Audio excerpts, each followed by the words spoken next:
हमने देखा कि दलितों लोगों को क्या सिचुएशन थी इंडिया में और उन दलितों के लिए गांधी जी ने क्या क्या स्टेप उठाए और दलितों लोग जो मेन लीडर थे उन्होंने फिर क्या क्या इन दलितों को इम्प्रूव करने के लिए क्या क्या किए जो भी थे अनटचेबिलिटी लोगों के लिए। लेकिन हम लोगों तो देख ही लिए क्या कि जो सिविल डिसोबीडियंट में अनटचेबिलिटी लोग दलितों लोग ने पार्टिसिपेट नहीं किए थे। अब देखते हैं क्या कि जो मुस्लिम लोग थे इंडिया में मीडिया के साथ इनका क्या प्रॉब्लम थी। इंडिया शुरू से ही ना डिवाइड रही है, चाहे वो अनटचेबिलिटी को लेकर, हिंदू मुस्लिम को लेकर। तो गांधी जी को ना इन सभी को यूनाइट करने के लिए बहुत बड़ा चैलेंज रही है। ठीक है, तो इम्पैक्ट ऑफ मुस्लिम पॉलिटिकल्स। अब देखते हैं कि मुस्लिम लोग का क्या इम्पैक्ट था इंडिया पर। After the decline of the non cooperation Khilafat movement a large section of Muslim felt alienated from the Congress. तो हमने देखा था कि नॉन कोऑपरेटिव मूवमेंट में खिलाफत के यूज करके गांधी जी ने कैसे हिंदू और मुस्लिम को यूनाइट किए थे। जब नॉन कोऑपरेटिव मूवमेंट बंद हो गया था तो बहुत मुस्लिम जो है बहुत सारे मुस्लिम गांधी जी से डिसअपॉइंटेड हो गए थे और फिर कांग्रेस और मुस्लिम के बीच में एक रिफ्ट आ गया था। ठीक है, from the mid 1920 the Congress come to be more visibly associated with openly Hindu religious nationalist groups like the Hindu महासभा।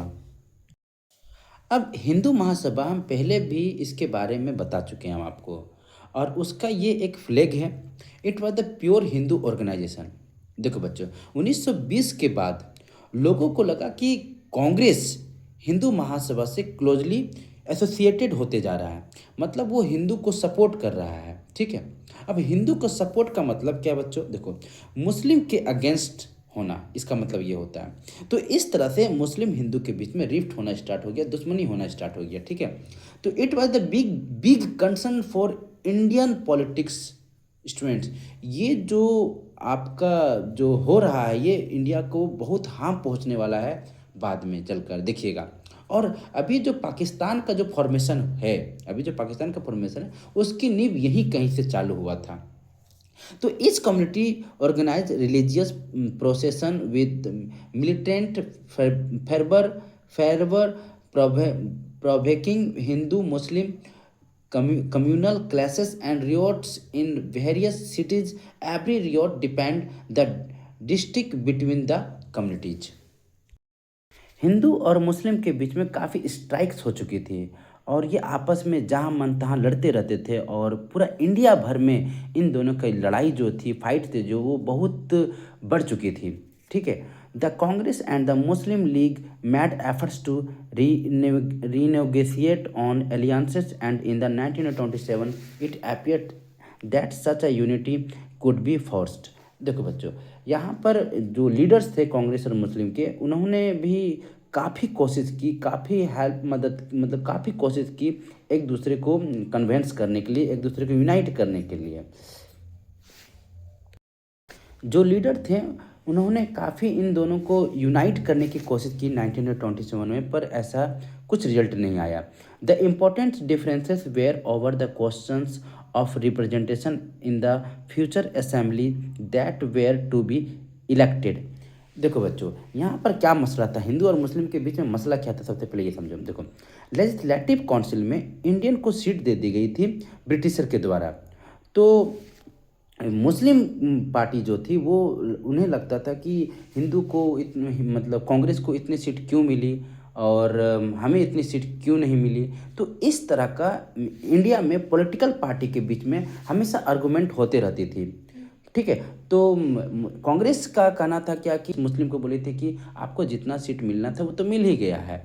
ठीक है, और इस तरह से ये जो फाइट था वो बढ़ता चला गया आगे भी। अच्छा, ये फोटोग्राफ देखिए, ये मुस्लिम पार्टी का बड़ा ही पॉपुलर लीडर है जिनका नाम है मोहम्मद अली जिन्ना और इन्हें फादर ऑफ पाकिस्तान भी बोला जाता है। ठीक है, अच्छा ये कोई बड़ा मसला नहीं है, हम लोगों के ये मसला नहीं है, थोड़ा सा आगे बढ़ते हैं। Mohammad Ali Jinnah was willing to give up the demand for separate electorates. देखिए, अब ये जो लीडर है इन्होंने भी सेपरेट इलेक्टोरेट्स का डिमांड की, जैसे दलित लोग कर रहे थे। ठीक है, if Muslim were assured deserved seats in the central assembly and representation in proportion to population in the Muslim dominated provinces Bengal and Punjab. अब देखो बच्चों, इन्होंने कहा कि हम सेपरेट इलेक्टोरेट्स का डिमांड नहीं करेंगे, अगर मुझे सेंट्रल असेंबली पर एक रिजर्व सीट मिल जाए तब। तो कितनी सीट चाहिए? तो इन्होंने बताया जितना मुस्लिम का पॉपुलेशन के प्रोपोर्शन के बराबर चाहिए, पर ऐसा हो नहीं पाया, इन्हें मिला नहीं ऐसा। Negotiation over the questions representation continue, but all hope resolving the issue at the all parties conference 1928 disappeared when M.R. Jekar, ये है M.R. जेकार of Hindu Mahasabha strongly oppose effort at compromise। देखो, जो प्रॉब्लम थी कि जो मुस्लिम लीग के जो लीडर थे वो मुस्लिम के लिए काफ़ी डिमांड कर रही थी, बड़ी डिमांड कर रही थी, और हिंदू के लीडर उस डिमांड को मानने से इनकार कर रही थी। तो उसके कारण से हिंदू और मुस्लिम के बीच में कॉन्फ्लिक्ट होते जा रही थी। अब कांग्रेस लीडर जो कांग्रेस थे वो न्यूट्रल पार्टी की तरह रिएक्ट कर रहे थे, वो हिंदू की भी बातों का ख्याल रख रहे थे और मुस्लिम की भी बातों को ख्याल रख रहे थे। और गांधी जी क्या कर रहे थे? गांधी जी इन सभी को यूनाइट करना चाहते। गांधी जी की यही प्रॉब्लम आ रही थी कि ना हिंदू के लोग गांधी जी की बात मान रहे हैं और ना मुस्लिम के लोग, तो इसलिए हिंदू और मुस्लिम आपस में यूनाइट नहीं हो पा रहे थे, और उनके यूनाइट ना होने से मुस्लिम का सिविल डिसोबीडियंट मूवमेंट में स्ट्रॉन्ग पार्टिसिपेंट नहीं हो पाया, और उसमें भी मुस्लिम लीग का एक अलग पार्टी चली बाद में जाकर। Students, now let's see participants so civil disobedient movement. India society में डिफरेंट टाइप के लोग थे और सभी को यूनाइट करना गांधी जी के बस में नहीं था, ये पॉसिबल ही नहीं था।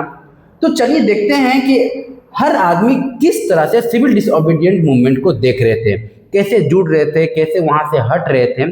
चलिए, तो सबसे पहले देखते हैं rich peasants communities like the Patidars of Gujarat and the Jats of Uttar Pradesh were active in the movement. आगे देखते हैं, being producers of commercial crops they were very hard hit by the trade depression and falling price.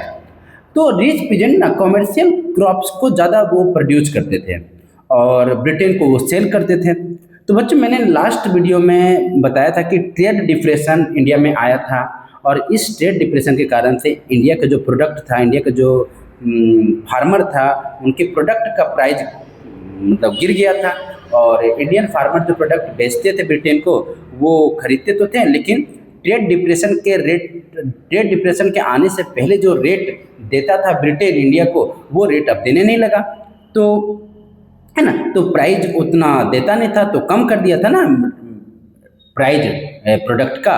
तो देखते हैं, तो as their cash income disappeared they find it impossible to pay the government revenue demand and the refusal of the government reduce the revenue demand led to whisper resentment.